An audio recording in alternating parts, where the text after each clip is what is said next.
In the heart of Basilicata, embraced by the green slopes of Mount Vulture, lie the Monticchio Lakes, two twin lakes formed in the crater of an ancient volcano, their waters shining like emeralds among the forests.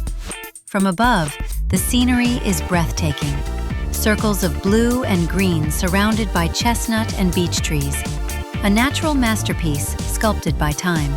The Abbey of San Michele stands above the smaller lake, carved into the rock, where history and spirituality meet the silence of nature. Its presence has guided pilgrims for centuries, a timeless guardian over these sacred waters. Around the lakes, trails wind through forests rich with life. The air is filled with the scent of trees, the song of birds, the gentle rustle of leaves.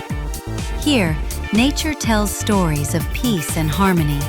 At sunset, the lakes turn into mirrors of light, reflecting the colors of the sky, offering moments of pure wonder. The Monticchio Lakes are more than a landscape. They are a sanctuary of beauty, history, and silence, a hidden treasure in the heart of Basilicata.